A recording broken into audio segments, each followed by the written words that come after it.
दोस्तों नमस्कार। इस देश की नई पीढ़ी ने इस देश के स्वतंत्रता आंदोलन को देखा नहीं है। हां, पढ़ा जरूर है। इस देश को गढ़ने वाले, इस देश को बनाने वाले प्रधानमंत्रियों को भी देखा नहीं है। पढ़ा जरूर है, लेकिन क्या पढ़ा हुआ मिटा दिया जाए या पढ़े हुए शब्दों को बदल दिया जाए या उसमें कुछ नए विचार थोप दिए जाएं तो क्या इतिहास बदल जाता है? क्या देश की सोच बदल जाती है? क्या पीढ़ी दर पीढ़ी किसी भी घर परिवार के भीतर जो बच्चे अब बड़े हो रहे हैं वो उन तमाम परंपराओं को, उन तमाम संस्कृति को और इस देश की सोच को बदलकर देखने की स्थिति में आ जाते हैं? यह सवाल मौजूदा वक्त में बड़ा मौजू हो चला है। आज सरदार पटेल की जयंती है। आज इंदिरा गांधी की पुण्यतिथि है। दोनों को हर कोई याद कर रहा है। इन दोनों ने इस देश को गढ़ने में, इस देश को बनाने में अपनी अपनी भूमिका बाखूबी निभाई है। सरदार पटेल ने इस देश के भीतर 600 से ज्यादा रियासतों को एक साथ किया, इकट्ठा किया और फिर भारत की पहचान अखंडता और एकता के साथ उन्हीं के जरिए बनी।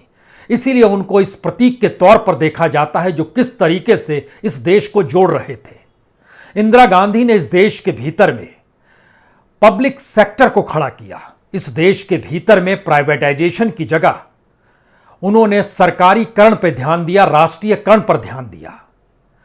और उनका यह मानना था कि सरकार की भूमिका, सरकार की जिम्मेदारी देश को बनाने की दिशा में होनी चाहिए और उसके कंधे पर इस देश के नागरिकों की उन तमाम समस्याओं का बोझ होना चाहिए जो जनता उन्हें सरकार के तौर पर चुनती है। लेकिन क्या वाकई इंदिरा गांधी या सरदार पटेल को आज कोई याद करेगा तो क्या उनकी बातों पर चलने की दिशा में कोई कदम बढ़ाएगा या फिर सब कुछ उलट कर देगा? यकीन जानिए, आज की तारीख में जब हम इतिहास के पन्नों को टटोलते हैं तो लगता कुछ ऐसे ही है। एक तरफ देश जोड़ने का जिक्र था और आज देश तोड़ने का जिक्र है। एक तरफ इस देश में सत्ता और सरकार के कंधे पर इस देश में जिम्मेदारियों का बोझ था, एक वेलफेयर स्टेट की परिकल्पना थी और आज सब कुछ निजी हाथों में सौंपने की परिस्थितियां पैदा की जा रही है। 600 से ज्यादा रियासतों को इस देश में अगर सरदार पटेल अपनी हिम्मत, अपनी ताकत, अपनी समझ, अपनी विजन से जोड़ रहे थे तो मौजूदा वक्त की वह कौन सी स्थिति है जिसमें नॉर्थ ईस्ट में अगर आप झांक कर देखिए तो असम और मिजोरम अपनी सीमाओं को लेकर ना सिर्फ टकराते हैं बल्कि दोनों राज्यों की पुलिस भी आपस में टकरा जाती है। दर्जनों की मौत हो जाती है। इस दौर में जानकारी निकल कर आती है जो कुछ मणिपुर की सीमा को लेकर सवाल है। और इतना ही नहीं, इस दौर में जानकारी त्रिपुरा में मुस्लिम धार्मिक स्थलों को जिस तरीके से निशाने पर लिया जा रहा है, यह सब कुछ बांटने की परिस्थितियां हैं। इस देश के प्रांत दर प्रांत में जहां पर भी सियासत ने अपने पैर पसारे या सत्ता में आने के लिए सियासत को जरूरत अगर धर्म की पड़ी तो उसने उस आधार पर लोगों को बांटा।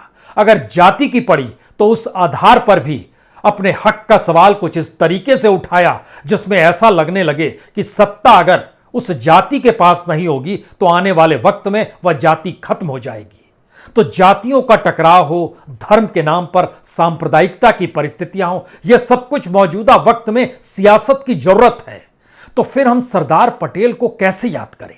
इंदिरा गांधी ने अपने दौर में इस देश के भीतर में जो पब्लिक सेक्टर की कंपनियां हैं, 57 कंपनियों को उन्होंने खड़ा किया। 57 कंपनियों को, पब्लिक सेक्टर की कंपनियों को उन्होंने खड़ा किया। लेकिन मौजूदा वक्त का सच यह है कि 32 कंपनियों को इस दौर में लिक्विडाइज यानी पूरी तरीके से वह खत्म हो गई। इस दौर में 23 ऐसी पीएसयूज हैं जिनको या तो बेच दिया गया या फिर मर्जर हो गया। और जिस बैंक को लेकर, जिस माइनिंग को लेकर राष्ट्रीयकरण की सोच इंदिरा गांधी ने इस देश के भीतर में यह सोचकर जगाई कि प्राइवेट हाथों में यह रहेगी तो प्राइवेट सेक्टर सिर्फ इससे मुनाफा बनाने की सोचेगा और अपने यहां काम करने वाले ना तो मजदूरों पर ध्यान देगा और ना ही वहां से खनिज संपदा जब निकाली जाएगी तो वह इस देश का कोई हिस्सा देगा। उन्होंने राष्ट्रीयकरण कर दिया। लेकिन मौजूदा वक्त का पाठ तो यही कहता है, सब कुछ बेच डालो। तो एक शब्द और एक लाइन में क्या यह कहा जा सकता है, जिन्होंने इस देश को बनाया उनको याद करते वक्त हम इस देश को बेचने की परिस्थिति में आकर खड़े हो गए हैं। यानी देश बेचने वाले देश बनाने वालों की याद कर करके और उनके प्रति संवेदनाएं और अपना आदर दिखला के इस बात को दिखाते हैं कि हम उनके साथ खड़े हैं। क्या सरदार पटेल की स्टैच्यू ऑफ लिबर्टी नहीं, जिस स्टैच्यू का जिक्र हम करना चाहते हैं, उसके जरिए क्या सरदार पटेल के कद को सिर्फ उनकी प्रतिमा के जरिए कोई छू सकता है? करोड़ों रुपए खर्च हो गए, लेकिन इस देश की बदहाली क्या रही? जब किसान आंदोलन से सरदार पटेल जुड़ते हैं तो वह अपनी कमाई का हिस्सा भी दे देते हैं जो वह वकालत करके कमाया करते थे, और आंदोलन में किसानों की जमीन, किसानों की भूख और किसानों की जरूरतों को वह सबसे आगे रखते हैं। लेकिन मौजूदा वक्त में तो ऐसा कोई सच नहीं है। तो स्टैच्यू ऑफ यूनिटी को आप कैसे याद करेंगे, सरदार पटेल को आप कैसे याद करेंगे, जब उन्हीं की जमीन पर खड़े होकर आप इस देश में खंडित सोच को विकसित करना चाहते हो, बांटने की परिस्थितियों को आप लगातार हावी करना चाहते हो। इस दौर का सच क्या है और इस दौर की खूबसूरती क्या है? इस दौर की खूबसूरती है कि हर चीज की आप कीमत लगा लीजिए। इसको अंग्रेजी में कहते हैं मोनेटाइजेशन। यह शायद रिफॉर्म की एक नई परिभाषा है। महात्मा गांधी हो या सरदार पटेल हो, लाल बहादुर शास्त्री हो, किसानों के हक की लड़ाई उन्होंने जीते जी लड़ी, उनके साथ खड़े हुए और उन पर कोई आंच ना आए इसके लिए खुद को सामने खड़ा कर दिया। लेकिन मौजूदा वक्त तो जैसे ही जयंती महात्मा गांधी की आती है, वो लाल बहादुर शास्त्री का पाठ पढ़ाने में लग जाता और ऐसा सोचता है जैसे लाल बहादुर शास्त्री महात्मा गांधी को नहीं मानते थे। ठीक इसी तरीके से सरदार पटेल की भूमिका और इंदिरा गांधी की भूमिका हम अलग अलग देखना शुरू कर दें। नेहरू को लेकर एक अलग सोच पैदा हो जाए, राधा कृष्णन की सोच कोई मायने नहीं रखे। ये सारी परिस्थितियां बतलाती है कि दरअसल मौजूदा वक्त सिर्फ और सिर्फ सत्ता के लिए, इस देश को बांटने के लिए, इस देश को बेचने के लिए, इस देश से मुनाफा बनाने और कमाने के लिए, उस मुनाफे की रकम से राजनीति साधते हुए इस देश की मानसिकता को गुलाम बनाने की दिशा में बढ़ रहा है। यह बेहद खतरनाक स्थिति है, क्योंकि एक सवाल हर जहन में होना चाहिए, इस देश के भीतर में जो बेसिक एस्पेक्ट था, वो चाहे खनन का हो, वह प्राइवेट हाथों में चला गया। इस देश के भीतर में जो पूरी बैंकिंग प्रणाली थी, जो परेशानियों से जूझते हुए आजादी के बाद तक 70 के दशक आते आते इंदिरा गांधी को लगा इसका राष्ट्रीयकरण करना जरूरी है, अन्यथा लूट मच जाएगी इस देश के भीतर में, और हमने इस दौर में लूट को ही सिस्टम में कन्वर्ट करने की परिस्थितियां पैदा कर दी। हमारे पास एक लंबी फेरिस्त है, उस फेरिस्त में हर चीज आती है, यूनिवर्सिटी भी आती है, उस फेरिस्त में हॉस्पिटल भी आते हैं, उस फेरिस्त में पीएसयू, बैंक, माइनिंग सब कुछ आते हैं। लेकिन क्या अगर जब हम याद करें सरदार पटेल को, जब हम याद करें इंदिरा गांधी को, या फिर लाल बहादुर शास्त्री के जरिए ही जय जवान जय किसान का नारा सियासत के लिए मंच पर खड़े होकर लगाने से नहीं चूके, तो क्या यह माना जाएगा कि सिर्फ अपने अस्तित्व को उनके आश्रय जोड़कर अपनी पहचान बनाने की कोशिश मौजूदा राजनीति की जरूरत हो गई है? यकीन जानिए, ऐसी परिस्थितियां इस देश में इससे पहले कभी नहीं थी, क्योंकि इस देश में सियासत आपके दरवाजे पर लगातार नॉक कर रही है। इस देश की राजनीति हर परिवार के भीतर घुस गई है। इस देश या समूचे देश में एक आंतरिक टर्मोइल की स्थिति है, जहां से वो गुजर रहा है। हर दिन उसके सामने एक नया मुद्दा उछाला जाता है। उस नए मुद्दों के आश्रय लोग अपने आप को कैसे सुरक्षित हों और सामान्य जीवन जी पाएं, यह सोचने की परिस्थिति में भी वह आ नहीं पाते हैं। उनको एक झटके में उस राजनीतिक चौखट पर लाकर खड़ा कर दिया जाता है जहां पर आपको बटना ही है। यानी कोई रास्ता नहीं छूटेगा जहां पर आप इस देश की राजनीति से खुद को जुड़ा हुआ महसूस ना करें। इतना ही नहीं, जरा एक परिकल्पना कीजिए, इस देश में कौन है आईपीएस, कौन है आईएएस, कौन है आईआरएस या कौन है एनसीबी के लोग?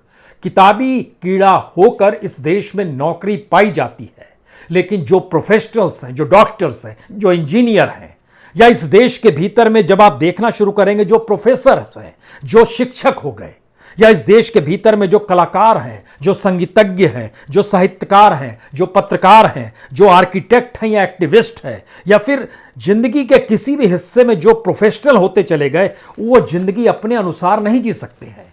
उन्हें आश्रित होना होगा उस आईएएस आईपीएस की पूरी प्रक्रिया पर जिस कानून को बनाने की स्थिति में इस देश की राजनीतिक सत्ता आ गई है, यानी इस देश में सारी चीजें कहीं ना कहीं किसी ना किसी रूप में या तो राजनीति का शिकार हो जाए या खुद को राजनीति से जोड़ने की परिस्थिति में लाकर खड़ा कर दे, या फिर कल वो शिकार हो जाएगा, इस भावना और इस खौफ के साथ वो जीना शुरू कर दे। ऐसी सोच तो आजादी के आंदोलन के वक्त भी नहीं थी। और इस देश में प्रधानमंत्रियों की फहरिस्त को जब देखना शुरू कीजिएगा और देखते चले जाइए इस दौर में, ऐसी परिस्थिति किसी कालखंड में क्या आपको नजर आएगी? नहीं नजर आएगी। एक डर है, एक खौफ है, वो रईस हो या गरीब हो, या ऊंचे तबके का हो या निचले तबके का हो, उसे इस देश की सियासत से खुद को जोड़ना होगा। अपनी जिंदगी के दौर में वो हर दिन उसके सामने नए मुद्दे टकराएंगे जो उस सियासत और राजनीति जन्म देगी, और वही आपकी जिंदगी हो जाएगी। यह तो किसी देश में नहीं होता है। प्रोफेशनल्स तक अपने तौर पर खुद को अगर असुरक्षित महसूस कर रहे हैं इस देश के भीतर में, और पता नहीं कल कौन सा कानून उनकी दरवाजे पर लगातार नॉक करने लगे, ये कहकर कि विशेषाधिकार सत्ता जिसके पास है, यानी सत्ता के जरिए जो विशेषाधिकार तबका है इस देश में, उसी की चलती है, यानी कानून का राज नहीं, बल्कि कानून भी विशेषाधिकार पाए लोगों के राज में तब्दील हो गया है।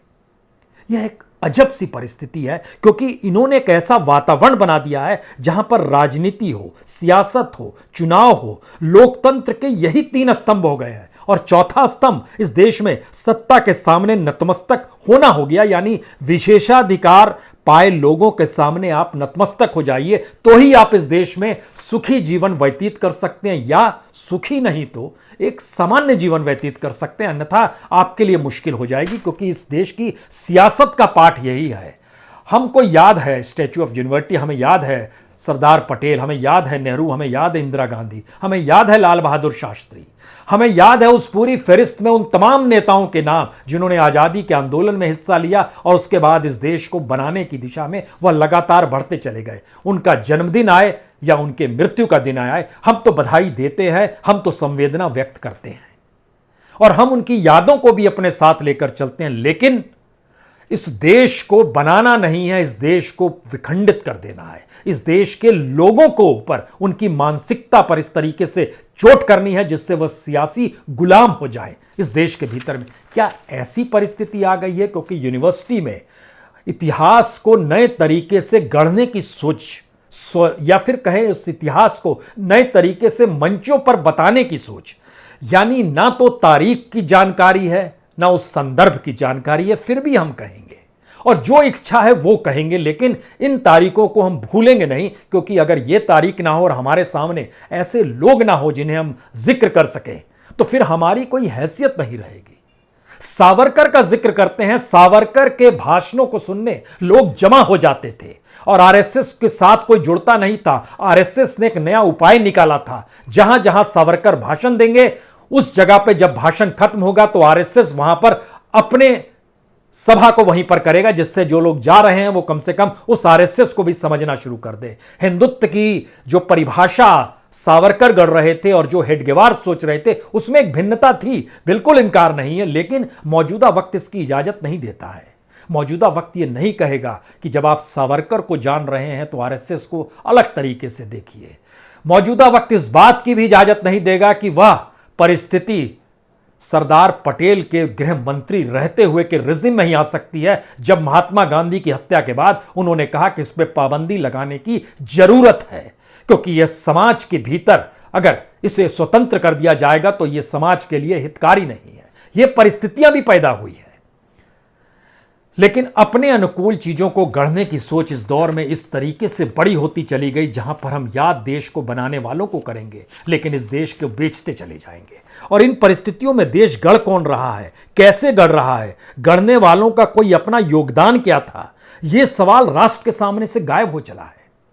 और ये सवाल गायब ही नहीं हो गए हैं, उनको बदलने की प्रक्रिया में भी इस देश के तमाम यूनिवर्सिटीज, प्रोफेसर्स जो अपने आप को सियासी तौर पर जोड़कर पदों तक पहुंचे हैं, वो यही काम में लगे हैं। वो जानते हैं कि वह काबिल नहीं है, लेकिन वो यह भी जानते हैं कि नाकाबिल होने के बावजूद भी अगर वो कहीं प्रोफेसर हैं, कहीं वाइस चांसलर हैं और कहीं एनसीईआरटी में बैठे हैं, कहीं यूजीसी में बैठे हैं और इस देश के शिक्षा मंत्र को वो तय कर रहे हैं, तो उनकी महत्ता तभी तक है जब वो सत्ता के विचारों को उस इतिहास के घोल में नए तरीके से गढ़ना शुरू कर दें। यही उनकी खासियत और काबिलियत है। वो छात्रों के लिए नहीं है, वो सत्ता के लिए है। तो छात्र इस देश में आने वाले दौर में इस देश को क्या सोचेंगे, क्या बनाएंगे, क्या इस दिशा में कभी सोचा गया है? किसी ने सोचने की कोशिश की है? लेकिन मौजूदा वक्त की जरूरत तो रोजगार है, मौजूदा वक्त की जरूरत तो 2 जून की रोटी है, मौजूदा वक्त की जरूरत इन दोनों को पाने के बाद वह मान सम्मान है जो राजनीति दे दे। इसके बाद आप उस विशेषाधिकार तबके में शामिल हो जाते हैं, और विशेषाधिकार तबके का राज ही असल में इस देश का नया कानून है। वो अपने अपने दायरे में, चाहे थाने हो, चाहे इस देश में बैठे हुए एनसीबी का दफ्तर हो, चाहे वो सीबीआई हो, चाहे वो आईबी हो, चाहे वो ईडी हो, या चाहे अपने अपने तौर पर जो भी आप इंस्टीट्यूशन सोच सकते हैं वो सोच लीजिए। हो सकता है आप इलेक्शन कमीशन सोच लें। लोकतंत्र तकनीकी तौर पर फेल करा दिया गया, लेकिन क्या असर पड़ा? नहीं पड़ा, क्योंकि लोकतंत्र के चारों पांवों की परिभाषा बदल दी गई है। अब सवाल सबसे बड़ा यह है कि जब ज्ञान ने जाति के सामने घुटने टेक दिए, जब बुद्धिमता ने धर्म के सामने नतमस्तक होना सीख लिया, तर्क या सवाल इस दौर में जाति धर्म की सियासत के सामने पूरे तरीके से अस्वीकार कर दिए गए, और पूरी बौद्धिकता, पूरा ज्ञान इसी बात को लेकर माना गया कि आप सत्ता के अनुकूल भाषा का इस्तेमाल कीजिए, यही आपकी ज्ञान है और यही बुद्धि है। परिवारों में इस बात की चर्चा होती है कि बेटे को आईएएस बनाएं या ना बनाएं, वह तो उन नेताओं के सामने खड़ा हो जाएगा जो नेता अपने पढ़ाई के दौर में शायद हाशिए पर थे। सवाल है, हम सब के बारे में इस बात का जिक्र नहीं कर रहे हैं, लेकिन जब आप पार्लियामेंट और विधानसभाओं का जिक्र करना शुरू करेंगे तो आपको जानकर हैरत हो जाएगी। 40% लोग ऐसे जिन्होंने कॉलेज का मुंह नहीं देखा, और 40% लोग ऐसे जो कोई ना कोई आपराधिक घटना के साथ जुड़े हुए हैं और उनके अपने हलफनामा दागदार है, लेकिन वह निर्धारित करेंगे इस देश का कानून, इस देश के कानून को लागू कराने के लिए निर्देश जारी करेंगे। कैसे वो आईएएस और आईपीएस जो पढ़कर भी निकले होंगे, हमारा कहना है, वह भी आखिर किनकी मानेंगे, और जिनकी मानेंगे उनकी सोच क्या है? और कल वो आज इधर हैं, कल उधर हो जाएंगे, क्योंकि इस देश के भीतर में बीते 5 साल में लगभग 600 से ज्यादा एमएलए और एमपी ने तो अपना पाला बदल लिया। लेफ्ट से राइट, राइट से लेफ्ट, सेंटर, ये सारी चीजें हम देख रहे हैं, ये पूरा खेल चलते रहा। इसका मतलब है कि सियासत इस देश की सबसे बड़े ग्रंथ के तौर पर है। सियासत और सत्ता इस देश में सब कुछ है, और उन्हीं परिस्थितियों से इस देश को गढ़ा जा रहा है। तो फिर देश गढ़ने वालों को हम कैसे याद करें जब देश बेचने पर आमदा हो? इस देश के सरकारी बैंकों की हालत कितनी खास्ता कर दी गई, और उस हालत खास्ता के पीछे इस देश में उसी पूंजी को निकालकर इस देश के प्राइवेट सेक्टर के हाथों में कैसे दिया गया? क्या वाकई आजादी के बाद इस देश में रईस लोग सोच पाते थे कि वो पार्लियामेंट में आ जाएंगे? या पार्लियामेंट में जो आते थे, क्या वो सोच पाते थे कि अगर उनके सरोकार जनता से नहीं होंगे तो वो पार्लियामेंट में भी नहीं आ पाएंगे? लेकिन क्या मौजूदा वक्त में यह सब कोई मायने रखता है? राज्यसभा के भीतर में 100 से ज्यादा राज्यसभा के सदस्य ऐसे हैं जो किसी ना किसी कॉरपोरेट का हित साधने के लिए वहां पर मौजूद हैं, और वहीं पर जो स्टैंडिंग कमेटी बनती है वो वही कंपनियों के लाभ की परिस्थितियों के पार्लियामेंट के भीतर सवाल उठाते हैं। पार्लियामेंट जो लोकतंत्र का मंदिर, जो जनता के सवालों को एक्सेप्ट करता है, वह भी गायब हो गया। तो ये देश बेचने की प्रक्रिया में और देश चंद हाथों में थमाकर खुद को उसमें शामिल करने की कवायद में ये पूरा देश लगा हुआ है। क्यों आखिर कोई स्वतंत्र पत्रकार नहीं होना चाहिए इस देश के भीतर में? क्यों आखिर इस देश में कोई चीफ जस्टिस या जज जो है उसकी एक अपनी पहचान नहीं होनी चाहिए? आखिर क्यों इलेक्शन कमीशन का चीफ इलेक्शन कमिश्नर जो है उसकी एक अपनी पहचान नहीं होनी चाहिए? क्यों सीबीआई का चेयरमैन या सीबीआई का डायरेक्टर उसकी अपनी सोच नहीं होनी चाहिए? क्यों सीवीसी हो या अपने तौर पर सीएजी हो उसकी एक अपनी सोच नहीं होना चाहिए? ये सारे लोग क्यों राजनीति से प्रभावित हैं? जितने भी प्रोफेशनल्स हैं, क्या वो स्वतंत्र तरीके से बिना किसी राजनीति के हक में बोले हुए अपने विचारों को प्रकट करने की हैसियत रख पाते हैं, या बोल पाएंगे? या आने वाले वक्त में उनके सामने सियासत का ऐसा खौफ है जो संवैधानिक संस्थाओं के जरिए ही उनकी जड़ों को हिलाकर रख देगा और उनका पूरा पढ़ा लिखा गायब हो जाएगा? शायद इसीलिए एक बड़ी लंबी कतार बनती चली जा रही है। इस देश को पढ़े लिखे लोग छोड़ रहे हैं। दुनिया के मानचित्र में भारत इतना बड़ा देश है, लेकिन भारत के जरिए जो रिसर्च होता है, भारत के लोग ही दुनिया के दूसरे यूनिवर्सिटीज में जाकर रिसर्च कर कर पेटेंट तक को ला रहे हैं उन देशों के में जिन देशों में वो रहने लगे हैं, वहां की जीडीपी बढ़ा रहे हैं अपने एजुकेशन से। लेकिन हमें एजुकेशन की जरूरत नहीं है। ये कौन सी परिस्थिति है, या ये कौन से इतिहास को याद करने का सबक है? क्या इस दिशा में कभी भी कोई सोचेगा, या फिर राजनीतिक सत्ता पाने के बाद ही कुछ हो सकता है जो मंत्र हर कोई देते आया है? संघ की बहुत सारी बैठकों में वो सारी चीजें ठीक है, लेकिन पहले आपके पास सत्ता तो आ जाए।